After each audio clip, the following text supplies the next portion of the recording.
بسم اللہ الرحمن الرحیم۔ السلام علیکم۔ ابرار رشید آپ کی خدمت میں ایک مرتبہ پھر حاضر ہے، اور آپ سے درخواست ہے کہ اگر ابھی تک آپ نے اس چینل کو سبسکرائب نہیں کیا تو اسے سبسکرائب کر لیں، جو بیل آئیکن ہے اس کو ضرور پریس کیجیے گا۔ آپ کا بہت بہت شکریہ۔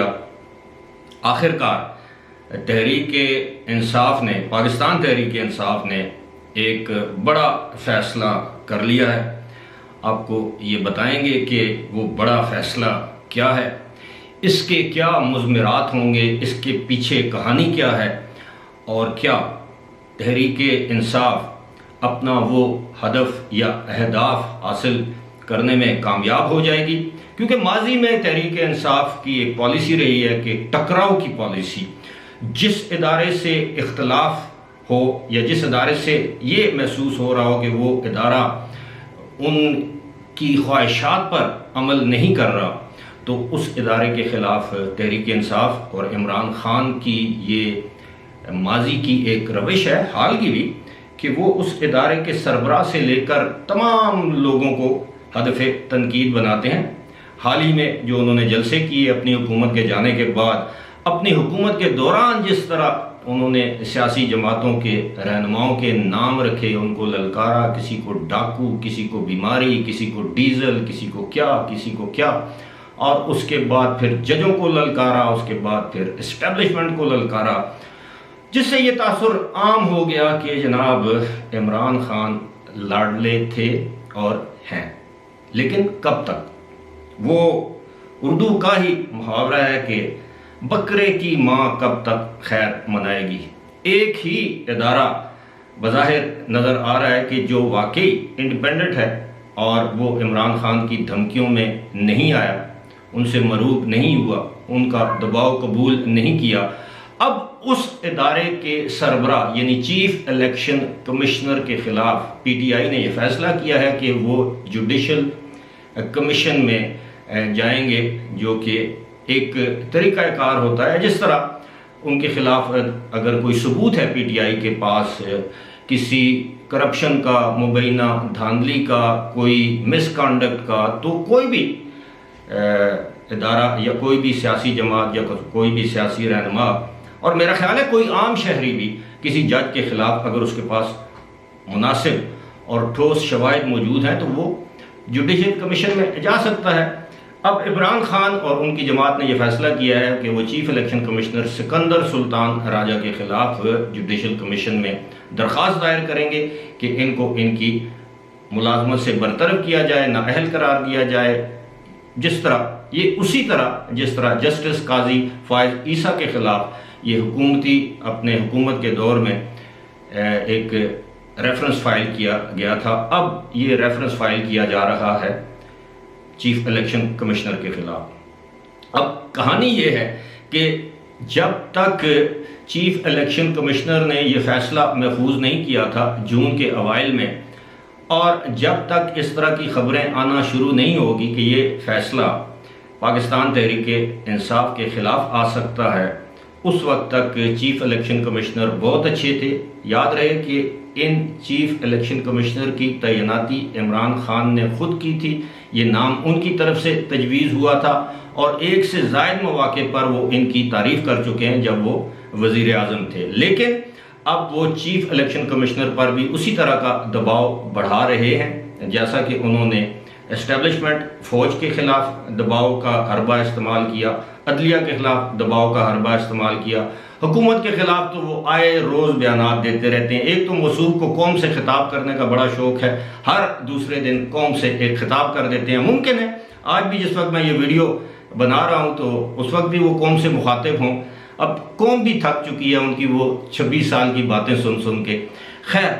اس کے پیچھے معاملہ یہ ہے کہ اگر الیکشن کمیشن جس طرح کی توقع کی جا رہی ہے کہ فیصلہ دے دیتا ہے فارن فنڈنگ کیس میں، تو اس کے نتیجے میں پاکستان تحریک انصاف کل عدم قرار پائے گی، اس کے چیئرمین جو ہیں وہ نااہل ہو سکتے ہیں، تاحیات نااہل ہو سکتے ہیں۔ ساتھ ہی ساتھ اب ان کو احساس ہے کہ آپ خود بھی نااہل ہو سکتے ہیں، آپ کی جماعت بھی کالعدم قرار یعنی اس پر بین لگایا جا سکتا ہے، اس کے نتیجے میں آپ کی پنجاب کی حکومت چلی جائے گی، آپ کے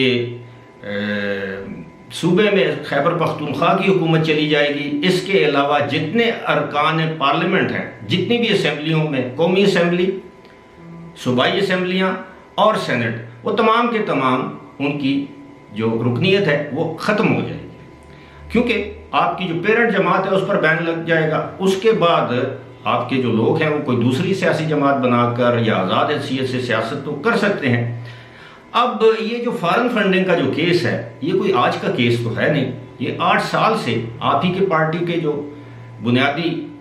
جو رکن ہیں، وہ لوگ جنہوں نے تحریک انصاف کو بنایا، اکبر ایس بابر نے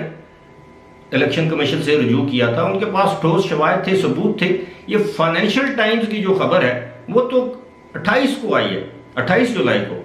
لیکن اس سے پہلے، اور یہ اس خبر میں کوئی نئی بات نہیں ہے سوائے اس کے کہ اس خبر کا جو رپورٹر ہے سائمن کلارک، جو کہ ایک بہت اچھی شہرت کے حامل ایک رپورٹر ہیں عالمی سطح کے،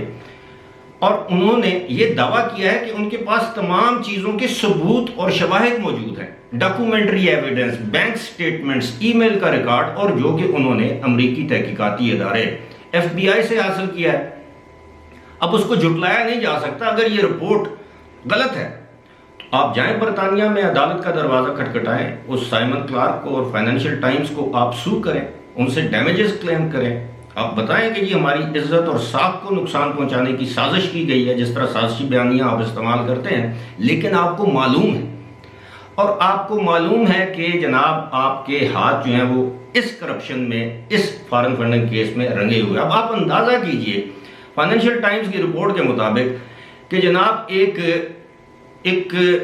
ایونٹ منعقد کیا جاتا ہے برطانیہ میں، اور جس میں کرکٹ میچ ہوتا ہے، 2000 سے 2500 پاؤنڈ کے ٹکٹ فروخت ہوتے ہیں، وہاں پر شراب و کباب اور رقص و سرور کی محفل منعقد کی جاتی ہے، اور بتایا جاتا ہے کہ جناب اس سے آنے والی تمام کی تمام آمدن جو ہے وہ کسی کار خیر میں، فلاحی کام میں استعمال ہوگی۔ اب یہ نہیں بتایا جاتا کہ وہ کار خیر کون سا ہے۔ بظاہر یہ فنڈنگ جو ہے وہ انصاف ٹرسٹ اور شوکت خانم کے لیے اکٹھی کی گئی، اور بعد ازاں پتہ یہ چلا کہ جناب ادھر سے ادھر، ادھر سے ادھر، پھر وہاں سے PTI کے اکاؤنٹس میں یہ رقم جمع کروائی گئی، جو کہ 21 لاکھ ڈالر بنتے ہیں، اور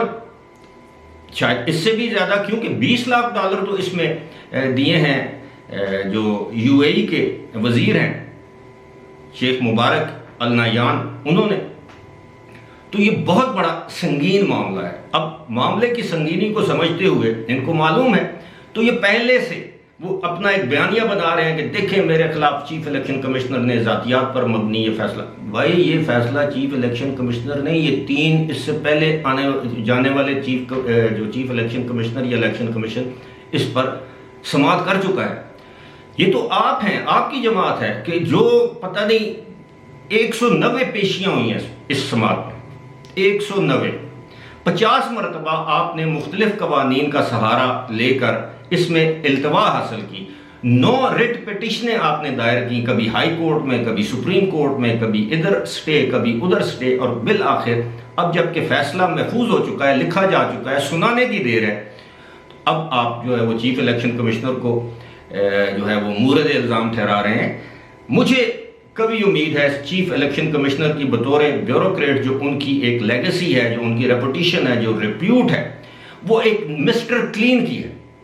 وہ کسی کے دباؤ میں آنے والے نہیں ہیں۔ چاہے ان کی جگہ نون لیگ ہوتی، پیپلز پارٹی ہوتی، مولانا فضل الرحمان کی جماعت ہوتی، MQM ہوتی، کوئی جماعت ہوتی، وہ وہی کرتے جو اس کیس میں وہ کریں گے۔ اب دیکھنا یہ ہے کہ فیصلہ کب آئے گا، لیکن آپ نے فیصلہ کر لیا ہے کہ آپ نے جوڈیشل کمیشن میں ان کے خلاف ریفرنس دائر کرنا ہے، اور آپ یقین جانیے، یہ بات آپ نوٹ کر لیں کہ اس جوڈیشل کمیشن کے ریفرنس کا بھی وہی حشر ہوگا جو ماضی میں جسٹس قاضی فائز عیسیٰ کے خلاف دائر ہونے والے ریفرنس کا ہوا، اور بعد ازاں عمران خان کو ہی اس غلطی کو تسلیم کرنا پڑا کہ ہاں مجھ سے غلطی ہوئی تھی۔ اور مستقبل میں ایک دن ایسا بھی آئے گا جب آپ کہیں گے کہ نہیں، یہ بھی مجھ سے غلطی ہوئی تھی۔ اس کی وجہ یہ ہے کہ آپ کو عادت پڑ چکی ہے لاڈلے پن کی، اپنی مرضی منوانے کی، ضد کر کے، دھون سے، دھمکی سے، جس طرح بھی، بائے ہوک اور بائے کروک، اور جس طرح باقی ادارے آپ کے سامنے لیٹ گئے ہیں، آپ یہ سمجھتے ہیں کہ الیکشن کمیشن بھی لیٹ جائے گا۔ فی الحال تو ایسا ہی لگتا ہے کہ الیکشن کمیشن بھی اس فیصلے پر لیٹا ہوا ہے۔ وہ کل پرسوں کسی نے کہا تھا، پتہ نہیں مریم نواز یا کسی اور سیاسی رہنما نے، کہ پاکستان میں ایک ہی چیز محفوظ ہے اور وہ ہے الیکشن کمیشن کا فیصلہ، لیکن کب تک محفوظ رہے گا؟ ساری زندگی تو آپ اس کو محفوظ نہیں رکھ سکتے۔ لیکن اب آپ کو معلوم ہے کہ پانی میں چھری نظر آ رہی ہے، سر پر لٹکتی تلوار جو وہ گرتی نظر آ رہی ہے، تو اب آپ نے یہ فیصلہ کیا ہے، سو بسم اللہ، جائیں ریفرنس فائل کریں اگر آپ کے پاس کوئی ثبوت ہے، کیونکہ جوڈیشل کمیشن میں تو ثبوت پر بات ہوگی، صرف الزامات پر بات نہیں ہوگی۔ ماضی میں آپ الزام لگاتے تھے، ثابت عدالتیں خود کرتی تھیں، آپ کو وہ عادت پڑی ہوئی ہے، لیکن اب ایسا نہیں ہوگا۔ فی الحال اسی کے ساتھ مجھے دیجیے اجازت، خدا حافظ۔